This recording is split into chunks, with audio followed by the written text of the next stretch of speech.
Masih ingat dengan sisa pengikut Ismailiyah yang bersembunyi dari kejaran tentara Abbasiyah di Afrika Utara? Sekarang mereka akan melancarkan serangan balasan dengan tentara yang lengkap bernama Daulah Fatimiyah dan siap mengguncang ibu kota Abbasiyah di Baghdad. Mari kita bahas sejarah singkat dinasti Fatimiyah. Di Afrika Utara, terdapat dua kekuatan besar yang sering kali terlibat konflik satu sama lain. Suku Arab Rustamiyah dan Aghlabiyah yang merupakan bagian dari kekhalifahan Bani Abbasiyah, dan kaum Berber yang tinggal di pedalaman Gurun Sahara. Awal keberhasilan Ismailiyah di Afrika Utara adalah karena mereka mampu memprovokasi dua kekuatan besar di wilayah itu. Dari hasil perpecahan itu, kelompok Ismailiyah yang didukung oleh kekuatan Berber berhasil menumbangkan kekuatan Sunni yang berkuasa di Afrika Utara. Menariknya, di tahun 909, kaum Ismailiyah akhirnya mengumumkan kembalinya keturunan Imam Ismail yang sudah lama hilang dalam persembunyian. Imam itu bernama Ubaidillah. Meskipun sosok yang digelar Al-Mahdi ini memiliki asal-usul yang kurang jelas, Ubaidillah mengaku bahwa dia adalah keturunan Imam Ismail. Nasabnya terus sampai ke Ali dan istrinya Fatimah, dan dari Fatimah inilah kemudian mereka mendeklarasikan nama dinasti mereka, dinasti Fatimiyah. Tak puas dengan ideologi Karamita yang dianggap lemah, dinasti Fatimiyah percaya bahwa melalui Ubaidillah, mereka ditakdirkan untuk menghancurkan kelompok Sunni dan akan memimpin dunia Islam. Karenanya, diangkatlah Ubaidillah menjadi khalifah pertama Fatimiyah pada tahun 909. Pembaiatan itu tentu saja dianggap sebagai deklarasi perang oleh dinasti Abbasiyah. Dinasti Fatimiyah lantas tumbuh menjadi kekuatan yang kian berbahaya. Dari markas mereka di Tunisia, mereka dengan singkat melancarkan serangan dan mampu menaklukkan Sisilia. Tak berhenti sampai di situ, mereka terus bergerak ke arah timur menuju Mesir hingga hampir menguasai seluruh wilayah Afrika Utara dalam waktu yang singkat saja. Akan tetapi, saat kematian Ubaidillah di tahun 934, pergerakan Fatimiyah kian melamban. Mereka juga harus berurusan dengan beberapa pemberontakan yang dipimpin oleh umat muslim, bahkan dari kalangan kaum Khawarij sendiri.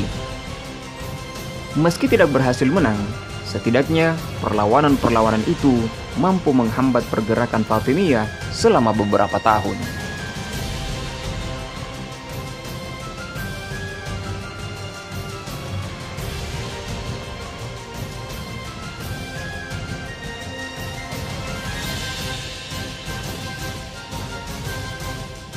Di sisi lain, pada pertengahan abad ke-10, kekuatan Bani Abbasiyah mengalami kemunduran. Bangkitnya bangsa Seljuk dan terjadinya pemberontakan dinasti Persia menjadi penyebab utamanya. Peperangan antara umat muslim sendiri serta munculnya kekuatan baru dari utara, yakni Kekaisaran Bizantium, langsung dimanfaatkan oleh dinasti Fatimiyah untuk merebut Mesir pada tahun 969. Setelah berhasil menguasai Mesir, mereka langsung membangun kota yang bernama Qahirah atau Kairo di tepian Sungai Nil dan dijadikan sebagai ibu kota.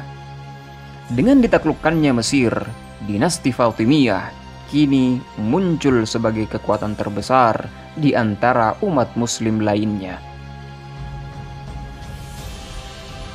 Dengan kekacauan yang terjadi di Irak, Persia, dan Suriah yang menggerogoti Abbasiyah, Fatimiyah meyakini inilah saat yang paling mereka tunggu-tunggu sejak lama, yaitu menghancurkan kota Baghdad dan menghancurkan Abbasiyah untuk selama-lamanya. Namun, rencana mereka tidak bisa terlaksana lantaran adanya serangan dari tentara Bizantium dari utara dan bahkan datangnya serangan dari sesama kaum Syiah Karamitah yang berasal dari Bahrain, menganggap bahwa Fatimiyah kurang serius menjalankan kepercayaan Ismailiyah mereka.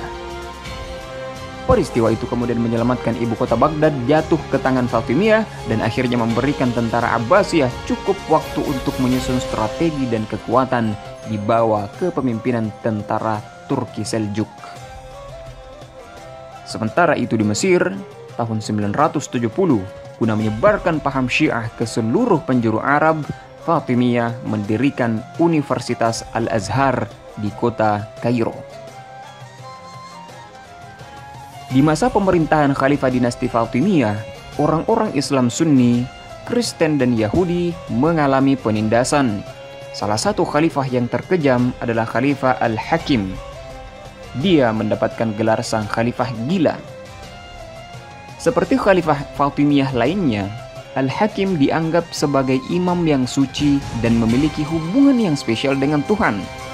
Namun, dia tidak lebih dari seorang pemimpin yang memimpin dengan nafsu dan kekejaman. Di masa pemerintahannya, Al-Hakim memerintahkan untuk menghancurkan seluruh rumah ibadah Kristen dan Yahudi. Yang terbesar, sang khalifah memerintahkan penghancuran gereja Makam Kudus di Bethlehem, sebuah situs suci yang diyakini oleh masyarakat Kristen sebagai tempat lahir dan diangkatnya Yesus Kristus. Padahal gereja ini telah dijamin keamanannya oleh Khalifah Umar bin Khattab ratusan tahun sebelumnya. Tak cuma Kristen dan Yahudi, umat Muslim juga mengalami penindasan saat Al-Hakim memerintah sebagai khalifah. Mereka dilarang melaksanakan sholat berjamaah, dan nama Al-Hakim harus disisipkan dalam bacaan sholat Jumat. Lebih jauh, Muslim, Kristen, dan Yahudi dilarang untuk memasuki kota suci Yerusalem. Tak cuma itu, seluruh anjing-anjing juga diperintahkan untuk dibunuh karena gonggongannya tidak disukai oleh sang khalifah. Permainan catur harus dilarang, kegiatan perdagangan hanya boleh dilakukan pada malam hari saja, dan masih banyak lagi ide-ide gila yang dia terapkan selama menjabat sebagai khalifah. Untung saja, masyarakat akhirnya bisa bernapas lega saat kekuasaan Al-Hakim berakhir di suatu malam saat dia keluar sendiri ke gurun pasir dan hilang secara misterius di tahun 1021. Seiring waktu, khalifah-khalifah ambisius lain seperti Al-Hakim, ditambah dengan banyaknya pemberontakan dan semakin kurangnya dukungan dari masyarakat, menyebabkan dinasti Fatimiyah perlahan-lahan mengalami kemunduran pada abad ke-12.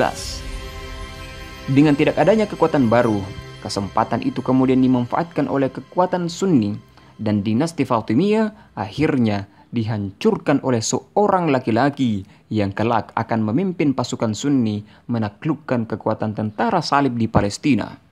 Sosok laki-laki itu bernama Salahuddin Al-Ayyubi. Bagaimana kisah selanjutnya? Siapa sebenarnya Salahuddin Al-Ayyubi? Bagaimana dia menghancurkan dinasti Fatimiyah? Mengapa dia begitu ditakuti oleh tentara salib? Jawabannya akan kita kupas pada episode selanjutnya dalam Perang Salib Dimulai. Sekian, mudah-mudahan ada berkahnya. Minallahil musta'an wa alaihi tiklan. Assalamualaikum warahmatullahi wabarakatuh.